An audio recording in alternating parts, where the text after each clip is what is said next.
I'm having trouble letting go. I close my eyes and wish you were closer.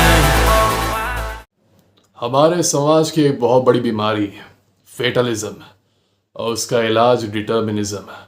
बड़े बड़े शब्दों पे मत जाना। फेटलिज्म को तुम कह सकते हो हिंदी में भाग्यवाद, मतलब डिपेंड होना किस्मत पे अपने हमेशा, कि कोई भी तुम्हारे साथ लाइफ में चीज़ हो रही है, चाहे वो नेगेटिव हो या पॉजिटिव हो, वो तुम्हारे किस्मत में पहले से डिसाइडेड थी। एज सच तुम उसके बारे में कुछ कर नहीं सकते हो, उसके बारे में ना तुम कोई एक्शन ले सकते हो, ना ही उसे तुम चेंज कर सकते हो, क्योंकि तुम किस्मत के मारे हो। तुम्हें लाइफ कंट्रोल करती है, लाइफ को तुम नहीं कंट्रोल करते। तुम्हें डेस्टिनी कंट्रोल करती है, डेस्टिनी को तुम नहीं कंट्रोल करते। और ये बीमारी हमारे समाज में इस बुरी तरह से व्याप्त है कि अभी नहीं, हमारे इतिहास भर हम लोग इसी चीज़ से परेशान रहे हैं, फेटलिज्म से। देखो, फेटलिस्ट लोग खुद को तो सैबोटाज करते ही हैं, साथ ही साथ इनकी ये क्वालिटी होती है कि ये अपनी नेगेटिव एनर्जी से अपने आसपास के सभी लोगों को कंटेजियस तरीके से सैबोटाज करते हैं। अगर इनके आसपास वाला एक्शन वाला बंदा है, वो जो कहता है कि हाँ मेरी सिचुएशन अगर ख़राब है तो मैं एक्शन लेके इसे सही कर सकता हूँ, तो ये फेटलिस्ट उसका कॉन्फिडेंस तोड़ते हैं ये कह के कि तुम्हें नहीं पता, ये तो तुम्हारी किस्मत में ऑलरेडी डिसाइडेड है, तुम कुछ भी कर लो ये चेंज नहीं होगा, तुम्हारे साथ जो बुरा हुआ वो तो डिसाइडेड है, तुम तो उस लायक हो, इसलिए चेंज तो होने वाला नहीं, तो तुम करते रहो, कुछ होगा नहीं। तो होता ही है कि अक्सर लोगों का मोटिवेशन इससे टूट जाता है। फेटलिस्ट खुद तो कुछ नहीं करता अपनी लाइफ में, हमेशा वो उसी मिजरी के साइकिल में लगा रहता है। और क्योंकि उसका बिलीफ है कि जो हो रहा है मेरी किस्मत की वजह से हो रहा है, तो वो जिंदगी भर किस्मत को कोसेगा, वो जिंदगी भर ईश्वर को कोसेगा। देखो, as a man, the very first thing you need to do when you meet any misfortune is to figure out where you went wrong, क्योंकि सब कुछ तुम्हारे कंट्रोल में है। मैंने एक वीडियो में बताया था कि तुम्हारे लाइफ में मिसफॉर्चून हो रहा हो या फिर अच्छा हो रहा हो, कुछ तुम्हारे कंट्रोल में सब कुछ है। तुम्हारे एक्शंस किसी ना किसी तरह से तुमको उस पॉइंट पे लेके आए हैं, ठीक है? तो तुमको फिगर आउट करना पड़ेगा कि व्हाट हैपेंड कि the girl broke up with you, what happened कि you got so sick, what happened that you became so overweight, what happened that you became so skinny, what happened कि you are getting bullied in your school और college, ठीक है? पर problem ये है क्योंकि fatalism में एक बहुत ही ईजी चीज़ है, जो लोग मेहनत नहीं करना चाहते, जो लोग अपने आप को चेंज नहीं करना चाहते, उनके लिए एक बहुत ही ईजी चीज़ है, वो है कॉप आउट। ओहो, मेरी तो गलती है ही नहीं यार, किस्मत की गलती है, भगवान की गलती है, मैंने कॉप आउट कर लिया, क्योंकि मेरी बुरी सिचुएशन अभी आई है, जो जिस प्रेडिकमेंट में मैं हूँ, उसमें मेरी गलती तो है नहीं। और क्योंकि मेरी गलती नहीं है, क्योंकि किसी एक्सटर्नल एंटिटी की है, जिसको किस्मत बोल दो, ईश्वर बोल दो, क्योंकि उस एंटिटी की गलती है, इसीलिए सोल्यूशन भी तो उसी एंटिटी के पास होगा। और जब वो एंटिटी सोल्यूशन चाहेगी तो मुझे देगी। एज सच रिस्पॉन्सिबिलिटी मेरे ऊपर नहीं पड़ती इस सिचुएशन को सही करने की, राइट? एज सच मैं आराम से पड़ा रहता हूँ। मुझे कोई कुछ बोलेगा भी कि तुम क्यों नहीं कर रहे हो अपनी सिचुएशन को सही, तो मैं यही बोल दूंगा कि यार वो किस्मत में जो है वो तो चेंज नहीं हो सकता है, तो मेरी किस्मत में मेरा लूज़र होना लिखा था, तो मैं इसीलिए हूँ। तुम कौन होते हो मुझे बोलने वाले? तुम ऐसा कुछ कह रहे हो कि मेरी गलती है? ना ना ना, it's not my fault, it's a fault of किस्मत। Okay, keep that in mind. Since it is a fault of किस्मत, ये बंदा अपने ऊपर से सारी रिस्पॉन्सिबिलिटी हटा के जिंदगी भर दूसरी एब्स्ट्रैक्ट चीज़ों को ब्लेम करता रहता है, और ब्लेम कर करके अपनी ज़िंदगी बिता देता है, और साथ में साथ 3-4 और लोगों को उसी फेटलिज्म में डुबा देता है, ठीक है? ये इतनी डेंजरस बीमारी है कि अगर तुम्हें एक बार लग गई तो you will for ever suffer with it. तुमको निकालना इससे मुश्किल हो जाएगा, ठीक है? Perspective is everything. अगर तुम्हारा ये पर्सपेक्टिव है कि ज़िंदगी में अच्छी बुरी चीज़ें सब कुछ तुम्हारे नियंत्रण में है, और सब कुछ जो तुम्हारा सिचुएशन हो रहा है वो कहीं ना कहीं तुम्हारा ही बनाया हुआ है, तो you will be in control of your life and you will win. अगर तुम ये डिसाइड कर लोगे कि कोई एक्सटर्नल एंटिटी तुम्हारे ऊपर इतना कंट्रोल रखती है कि तुम कितनी भी एक्शंस ले लो, कितने भी स्ट्रेटजी बना लो, कितने भी मेहनत कर लो, तुम रहोगे वही लूज़र के लूज़र, तो nothing can change you, what you think you become, ठीक है? फेटलिस्ट की बहुत ही आइडेंटिफाइंग ट्रेट्स होती हैं, ठीक है? पहला ट्रेट ये है कि इनके ज़िंदगी में ये डेस्टिनी को ही सब कुछ समझते हैं, ठीक है? इनके अंदर पर्सनल रिस्पॉन्सिबिलिटी नाम की कोई चीज़ नहीं होती, इनके अंदर एक्शन नाम की कोई चीज़ नहीं होती, ये एक्शन नहीं लेते। ये कहते हैं कि जो कुछ भी है डेस्टिनी है, जो कुछ भी है किस्मत है, ठीक है? और क्योंकि किस्मत ही सब कुछ है, तो जैसा कि मैंने कहा, मुझे एक्शन लेने की ज़रूरत नहीं, मेरे ऊपर कोई रिस्पॉन्सिबिलिटी बनती नहीं। मेरी किस्मत है कि मैं ज़िंदगी भर सिंगल रहा, ठीक है। मुझे रिस्पॉन्सिबिलिटी लेने की ज़रूरत नहीं कि I have to look attractive, I have to look better, I have to look physically fit, ठीक है। और I have to work on my social skills, क्योंकि वो किस्मत का गेम है। मेरी किस्मत है कि मैं हमेशा सिंगल रहा, और बाकी जो लड़के सिंगल नहीं है वो उनकी किस्मत बहुत स्ट्रांग है, somehow they are blessed by the gods, ठीक है। तो जब किस्मत को ब्लेम करते रहोगे तो अपने ऊपर रिस्पॉन्सिबिलिटी लगेगी नहीं। दूसरी चीज़, ये होते हैं पेसिमिस्टिक, एकदम से निराशावादी, ये एकदम निराश, क्यों किस्मत, देखो तुम कितनी भी मेहनत कर लो, पर अगर तुम्हारी किस्मत में नहीं होगा ये तो तुमको नहीं मिलेगा, ठीक है। तुम कितना भी हार्ड वर्क कर लो, अगर तुम्हारी किस्मत में ये नहीं लिखा होगा तो तुम फेल हो जाओगे, ठीक है। This is what they tell to people around them.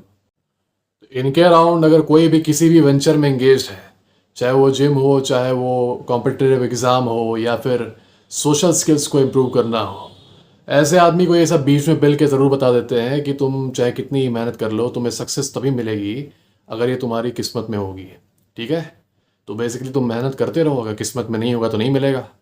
Meanwhile इनके हिसाब से जिस लड़के की किस्मत में एक अच्छी बॉडी होती है, वो बिस्तर पे जाता है रात को सोने और मन में सोच लेता है कि मेरी बॉडी अच्छी बन गई, तो जब वो सुबह उठता है तो उसकी बॉडी अच्छी बन के तैयार हो जाती है बिना कहीं जिम गए। वहीं अगर तुम्हारी किस्मत में नहीं है तो तुम जिम जाके वेट को पंप करते रहो, तुमको कुछ होगा नहीं। दिस इज़ देयर लॉजिक, ठीक है। तो अपने तो इनएक्शन में रहते ही हैं, तुमको भी इनएक्शन में डाल देते हैं ये सारी बातें बता के कि action does nothing, only your destiny is everything, और वही मैटर करती है। नहीं तुम उस लायक हो, तुम उसके लिए नहीं बने हो, तो फिर रोते रहो ज़िंदगी भर। दिस इज़ देयर लॉजिक, ठीक है। तीसरा ट्रेट ये है कि दे आर वेरी पैसिव, ठीक है। पैसिव मतलब आप ये मानते हैं ना कि किस्मत ही सब कुछ है और फेट ही सब कुछ है, तो मैं क्यों करूँ कुछ, है ना।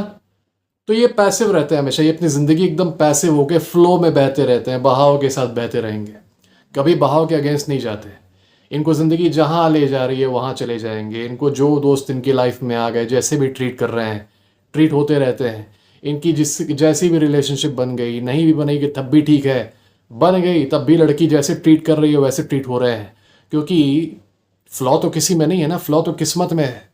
तो अगर लड़की इस पे चीट कर रही है, इस लड़के पे, तो वो तो किस्मत की बात हुई ना, मेरी किस्मत ख़राब थी कि मैं उस पर चीटिंग हो गई। तो ये इनका लॉजिक रहता है। तो ये फ्लो के साथ चलते रहते हैं अपनी ज़िंदगी भर। ये स्कूल जाएंगे, वहाँ पे भी इनका कुछ क्लियर गोल नहीं रहता। ये कॉलेज जाएंगे, वहाँ भी कोई क्लियर गोल नहीं रहता। कॉलेज के बाद भी कोई क्लियर गोल नहीं रहता।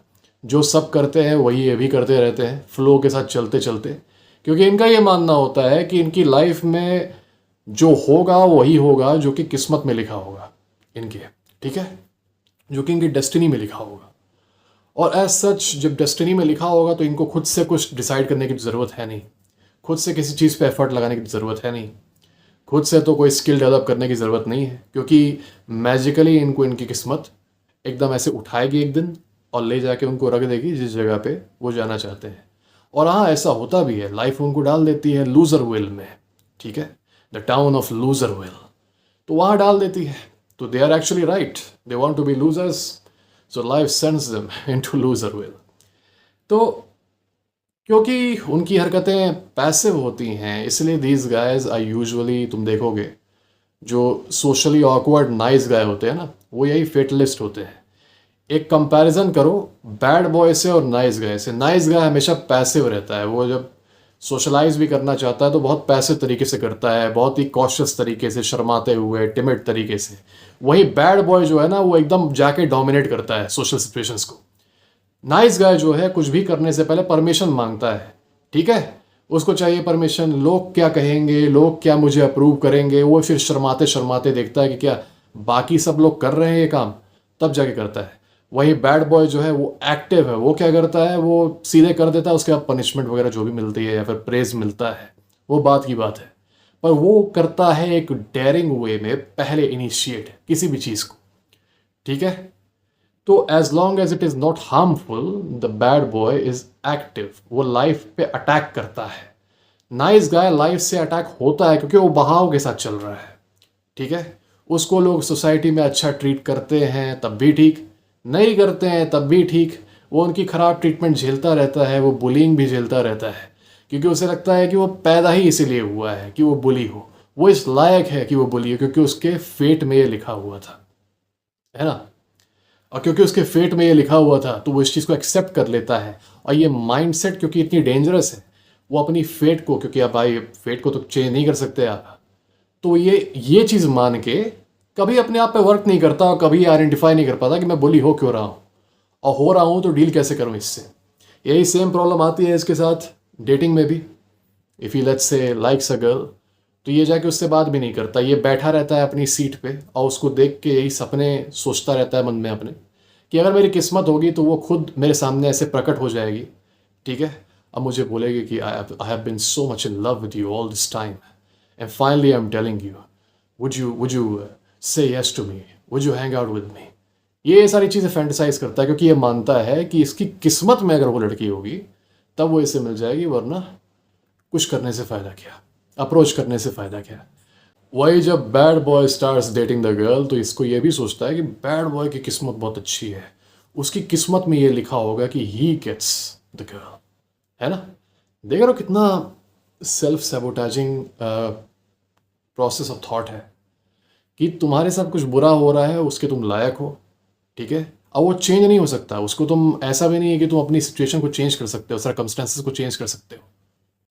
ये देख रहे हो कितना सेल्फ सैबोटाइजिंग थॉट है कि अगर तुम्हारे साथ बुरा हो रहा है तो तुम उसको चाह के भी चेंज नहीं कर सकते, और किसी के साथ अगर कुछ अच्छा हो रहा है तो वो इसलिए हो रहा है क्योंकि वो गॉड्स चोजन है फॉर सम रीज़न, वो एकदम किस्मत का अच्छा है, इसलिए नहीं कि उसके अंदर क्वालिटीज़ हैं वो जो उसने डेवलप की है, ना ना ना ना, इसलिए क्योंकि इसकी किस्मत अच्छी है।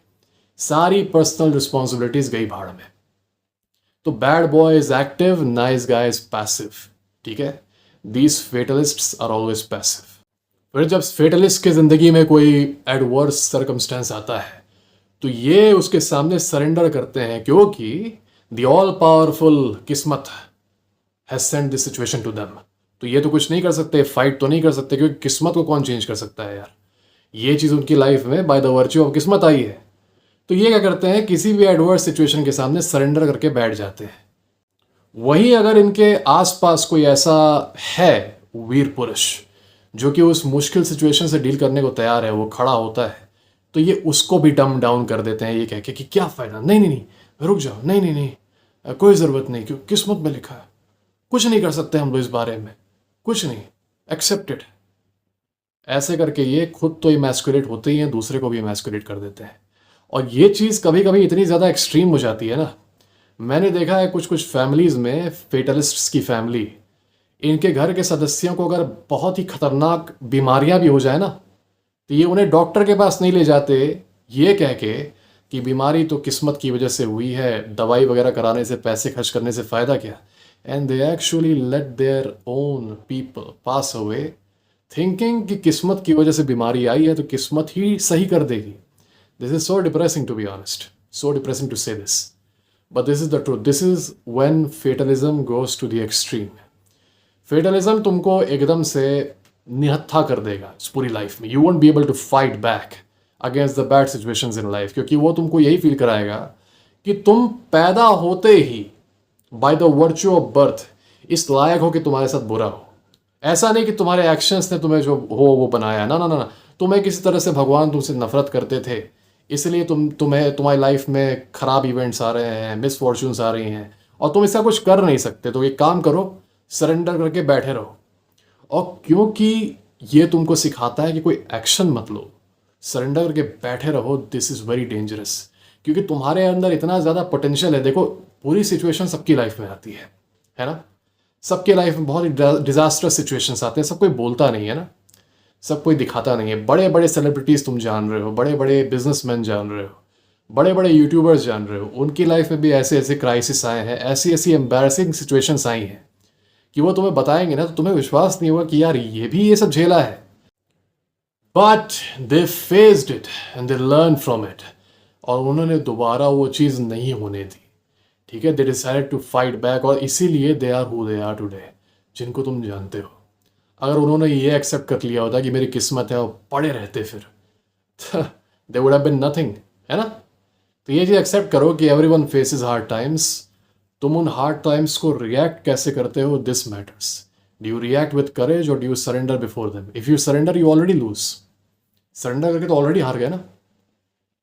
अगर लड़ोगे तब जीतने का चांस रहेगा, राइट? और लड़ते रहोगे तो जीतने का चांस एट द एंड जाके 100% हो जाता है। Because as you fight you learn, you change your strategy and you keep on going, है ना? फेटलिस्ट तुम्हारी इसी स्पिरिट को तोड़ के रख देते हैं। और देखो, फेटलिज्म को अडॉप्ट करने से यही होगा कि दिक्कत आएगी, वो तुम्हें हल्का सा कमज़ोर करेगी और तुम कमज़ोरी से बाउंस बैक करने की जगह कमज़ोरी में ही रहोगे ज़िंदगी भर, and you will remain a loser for ever. इसी से हम लोग आते हैं फेटलिज्म के इलाज पे, जिसको कहते हैं डिटर्मिनिज्म। डिटर्मिनिज्म कहता है कि अपनी लाइफ में तुम किसी भी सिचुएशन में हो अगर, तो ये सारा सिचुएशन सम टोटल है तुम्हारे एक्शंस का और इनएक्शंस का। जैसे कि अगर तुम ओवरवेट हो तो तुम्हारा इनएक्शन है अपनी बॉडी के ऊपर, कि तुम आलसी थे, तुमने बहुत ज़्यादा अपने आप पे वर्कआउट नहीं किया, ठीक है, तुमने चला फिरा नहीं, पड़े रहे बस, है ना? और तुम्हारे एक्शंस का भी कि तुमने ढेर सारी ऐसी चीज़ें खाई जो तुम्हें नहीं खानी चाहिए थी, तुमने बहुत ज़्यादा कैलोरीज ली, that's why you are overweight. If you are a social loser, तुमको लोगों से बातचीत करना भी नहीं आता है, तुमको सोशल एंग्जाइटी है, तो ये तुम्हारी किस्मत नहीं खराब है मेरे भाई। This is a sum total of your actions. तुमने कभी ट्राई नहीं किया लोगों से इंटरेक्ट करने का, तुमने कभी ट्राई नहीं किया कि अपने सोशल फियर्स को फेस करो।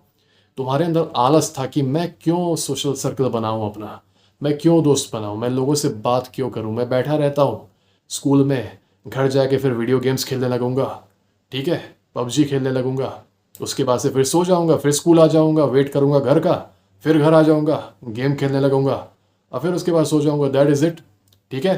तो तुमने आलस दिखाया, तो तुम्हारे एक्शंस का सम क्या हुआ बाद में जाके, कि you became a socially anxious nervous wreck, ठीक है? In the same way you are having trouble in your relationship, your woman is going cold on you, ये भी सम टोटल है तुम्हारे एक्शंस का। You are acting weak, you are acting like a weakling, you showed कि तुम अंदर से कमज़ोर हो, ठीक है? तो उसका कॉन्फिडेंस तुम्हारे अंदर गिर गया, उसकी रिस्पेक्ट तुम्हारे लिए चली गई, that's why she started treating you bad. अब अगर तुम लगो किस्मत को ब्लेम करने उस पर, तो जो मैं स्ट्रैटेजीज बताता हूँ वो इम्प्लीमेंट भी नहीं कर पाओगे और ये कहोगे कि नहीं मैं तो ऐसा ही रहता हूँ क्योंकि किस्मत का मारा हूँ, and she will finally leave you, you won't even be able to recover it, ठीक है? तो instead of following fatalism, follow determinism. आज तुम जो भी हो, चाहे तुम अच्छे हो या बुरे हो, सब कुछ तुम्हारे खुद के डिसीजंस, तुम्हारे खुद के एक्शंस की वजह से हुआ है। ये चीज़ समझने की कोशिश करो, क्योंकि ये चीज़ नेगेटिव नहीं है, ये चीज़ बहुत पॉजिटिव है। क्योंकि आज तुम अगर एक लूज़र हो, मान लो आज तुम अगर एक लूज़र हो, ये भी तुम्हारे एक्शंस की वजह से हुआ है। इसका मतलब ये है कि तुम्हारे ही एक्शन से ये सिचुएशन तुम्हारी चेंज भी हो जाएगी। तुम्हारे एक्शन से तुम लूज़र से विनर बन जाओगे, क्योंकि तुम्हारे एक्शन की वजह से तुम अभी लूज़र हो। वही एक्शन अगर चेंज कर दोगे तो you can completely turn your situation around. Determinism की माइंडसेट तुम्हारे अंदर लाती है control over your own situation, over your own life, कि क्योंकि मैं अपने आप को यहाँ तक लेके आया हूँ इस बुरी सिचुएशन में, तो मेरे अंदर वही पावर है कि मैं अपने आप को एक अच्छी सिचुएशन में भी ले आऊँ। अगर किसी एब्स्ट्रैक्ट एंटिटी को ब्लेम करोगे कि नहीं किस्मत मुझे लेके आई है यहाँ पे, मैं नहीं, ठीक है? मैं नहीं कर रहा था ऐसा काम कि मैं घर पे बस बैठा हुआ था, किसी से सोशलाइज नहीं कर रहा था, ओवर ईट कर रहा था, जंक फूड बहुत ज़्यादा खा रहा था, वो मेरा काम नहीं, वो किस्मत मुझे खिला रही थी, ठीक है? तो अगर किस्मत को ब्लेम करोगे तो you will remain a loser, है ना? तो ऑलवेज रिमेंबर, जो कुछ भी हो अपने एक्शंस, अपने डिसीजंस की वजह से हो। अगर नहीं पसंद है जो हो तो एक्शंस को चेंज कर दो, थोड़ी बोल्डनेस दिखाओ, योर सिचुएशन विल चेंज, ठीक है? Never surrender. भगवान ने हम सब लोगों को फ्री विल दी है, खुद के डिसीजंस लेने की, खुद का रास्ता डिसाइड करने की। अब वो चाहते हैं कि हम लोग इस शक्ति का इस्तेमाल करें। हम लोग के अंदर इतनी ज़्यादा शक्ति उन्होंने दी है कि अगर हम लोग चाहें we can turn our ideas into basically anything. किसने सोचा था यार इतने सालों पहले इन द 15th सेंचुरी कि तुम मुझे देख रहे होगे ऐसे एक स्क्रीन पे, एक चौकोर सा कुछ डिवाइस होगा, उस पर तुम किसी की शक्ल ऐसे देख रहे होगे। किसी ने सोचा था क्या 15th सेंचुरी में तुम अगर कुछ बोलते कि एक हाथ में मेरे कुछ डिवाइस होता जिसमें मैं आपकी शक्ल देख रहा होता, people would have laughed eight you because it was something ridiculous, ठीक है? उसी टाइम पे किसी ने भी ये नहीं सोचा था कि एक हेलीकॉप्टर होगा, उसके अंदर तुम बैठोगे कंपार्टमेंट के अंदर, ऊपर एक चक्की नाचती रहेगी, वो तुम्हें आसमान में ले जाएगी। No one would have thought that in the 15th century, ठीक है? But some crazy guy came up with an idea. और वो आइडिया उसने by the sheer action materialize कर दिया और आज तुम उसे देख रहे हो। इट इज़ सो क्रेजी कि आजकल जो भी चीज़ें हम लोग के सामने हैं 13-14 सेंचुरी में, ये सारी चीज़ें कोई सोच भी नहीं सकता था। और ये सोचो कि अभी के टाइम में ऐसी कितनी सारी चीज़ें हैं जो हम लोग सोच भी नहीं सकते, जो कि पॉसिबल हैं in the future, all because some men broke the bounds of fate and decided to take action.